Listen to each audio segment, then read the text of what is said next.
Bonjour à chacune et chacun. Le thème de ce partage est que l'Église envoie des missionnaires pour implanter des églises. Pourquoi? L'Église envoie parce que Jésus-Christ envoie. Il nous dit en Jean 20, versets 21 à 22, Jésus leur dit de nouveau, « La paix soit avec vous.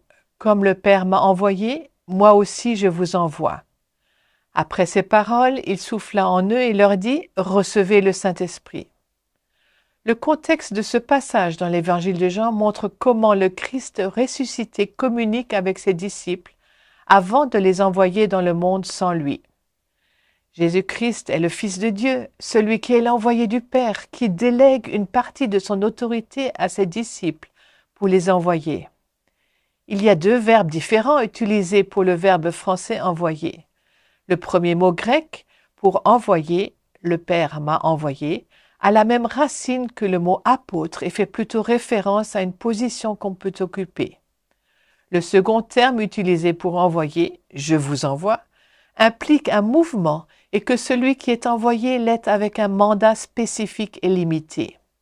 L'utilisation de l'expression « comme le Père m'a envoyé, moi aussi je vous envoie » indique que Christ utilise une analogie. Ainsi, la mesure de l'accomplissement de la mission des disciples, et donc de la nôtre, c'est dans la mesure où les disciples acquièrent une compréhension plus profonde de l'envoi de Christ par le Père qu'ils comprendront la mission pour laquelle Christ les envoie maintenant. Avons-nous réellement saisi cette mesure? En tant que membres d'Église, dans quelle mesure sommes-nous imprégnés de la grandeur de l'abaissement profond du Christ, tel que décrit par exemple dans Philippiens 2, versets 5 à 8, pour y trouver énergie, joie, dynamisme renouvelé pour accomplir nos missions de réconciliation? Nous n'avons pas à accomplir une mission de rédemption en tant que telle. Cette œuvre de rédemption a été accomplie par le Christ une fois pour toutes, mais des missions spécifiques de réconciliation. Avec cette délégation de pouvoir, Christ donne aussi à ses disciples la ressource ultime et indispensable dont ils auront besoin pour accomplir leur mission spécifique dans ce monde. C'est son Esprit Saint, à propos duquel il a déjà enseigné ses disciples en détail, voire Jean 16 en particulier. Puisque Christ est représenté en nous en tant qu'entité ecclésiale par la présence du Saint-Esprit, nous aurons l'énergie, la puissance pour le servir et le glorifier. Par la résurrection de Christ, les disciples d'alors, et maintenant l'Église, ont été recréés en nouveauté de vie, en une nouvelle création. Et cette mission de réconciliation est développée en 2 Corinthiens 5. Cette nouvelle identité rendra l'Église et les églises locales capables d'accomplir la nouvelle mission qui leur a été confiée. Nous pouvons nous demander ce qu'est cette mission. C'est le service caractérisé par la conscience de la grandeur de celui qui envoie, c'est-à-dire le Créateur de l'univers et le Sauveur du monde. Cette mission est aussi intimement liée à la paix de Dieu et à l'harmonie de notre relation avec lui et avec le monde autour de nous par la présence du Saint-Esprit. Cette mission, c'est servir dans la conscience de l'autorité divine et de la mission que Christ a confiée à ses disciples. Et c'est chercher à glorifier Christ et son Père, comme Christ l'exprime en Jean 17, versets 18 à 23, en amenant les femmes et les hommes à le connaître.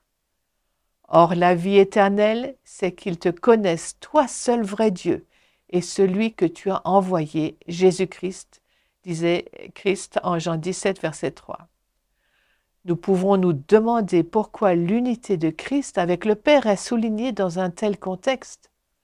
Peut-être que l'une des réponses réside dans la nécessité que l'auditoire de Christ comprenne la source de son autorité, son union avec le Père et donc sa divinité.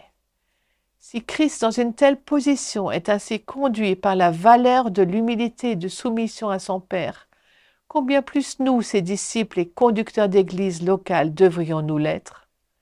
Cela nous rappelle ce que Gottfried Osei-Mensah a écrit. Si nous sommes serviteurs, faibles, sans moyens financiers et n'ayant aucune puissance sur laquelle nous appuyer, si nous sommes pleinement conscients de cela, alors se produira quelque chose que le monde n'a pas vu depuis longtemps. Les hommes et les femmes découvriront la force et l'efficacité de l'Évangile comme jamais ils n'avaient pu l'imaginer. En conséquence, les églises en mission ou missionnelles pourront amener d'autres hommes et femmes à vivre l'Évangile, non indépendamment, mais en communauté, en Église. La poutre qui consolide l'appel missionnel de l'Église, c'est le partage de la paix, le shalom de Dieu, pour construire des témoignages communautaires de ce shalom. Alors que l'Église comprend sa réelle identité et qu'elle développe un esprit de service pour exercer sa mission, notre souhait est qu'ainsi elle puisse constamment agir et réagir pour promouvoir le shalom divin. Qu'en est-il plus concrètement? Nous vivons maintenant 2 millénaires après les écrits bibliques. Le défi de l'Église est de constamment redécouvrir son rôle transformationnel spécifique vis-à-vis de ce monde par son engagement dans ce monde. Comme l'écrivait Niebuhr, le rôle de l'Église n'est pas d'intégrer dans la culture du monde, mais de redécouvrir son rôle transformationnel de la culture. Notre regretté théologien, le Dr Kwame Bediako, a beaucoup écrit à ce sujet.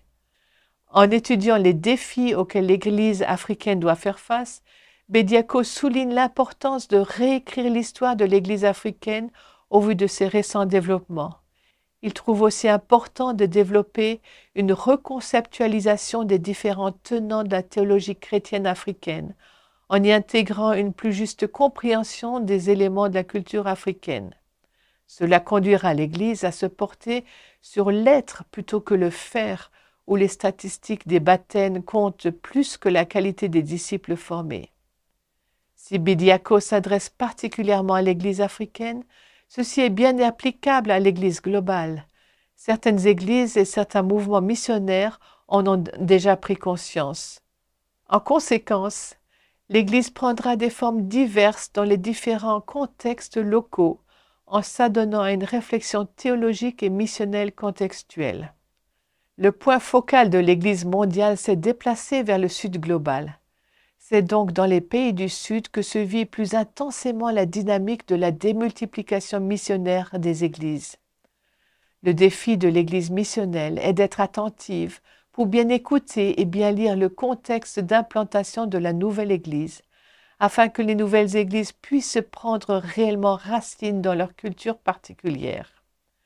À ce sujet, Titiénou suggère, et je traduis, « Si nous croyons que les chrétiens d'autres cultures peuvent enrichir notre foi ou corriger nos fautes, nous disons en effet que la foi chrétienne peut élire domicile dans n'importe quelle culture.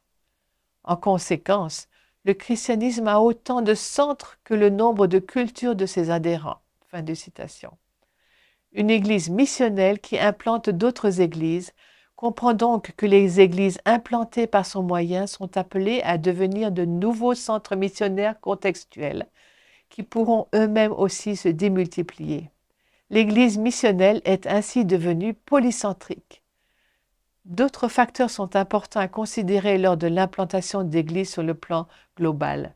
J'aimerais en citer 2. Tout d'abord, à l'instar de Von Engen, les églises missionnelles doivent prendre en compte l'effet des différents flux migratoires, ainsi que les développements politiques ou sociétaux dans leurs efforts missionnaires et d'implantation d'églises. En conséquence, les églises implantées sont caractérisées par une fluidité plus importante. Deuxièmement, les églises implantées le seront beaucoup plus dans les centres urbains. Comme l'écrivait notre frère Célestin Kofi de Côte d'Ivoire, l'urbanisation étant devenue dorénavant une question sociétale incontournable dans une Afrique en développement, l'Église en Afrique francophone doit chercher à rattraper son retard en visant les principaux centres urbains.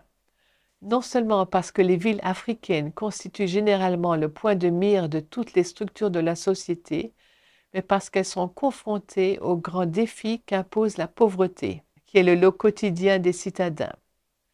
Les villes représentent pour l'Église africaine un mandat qui devient de plus en plus urgent d'accomplir en obéissance à l'ordre suprême du Seigneur.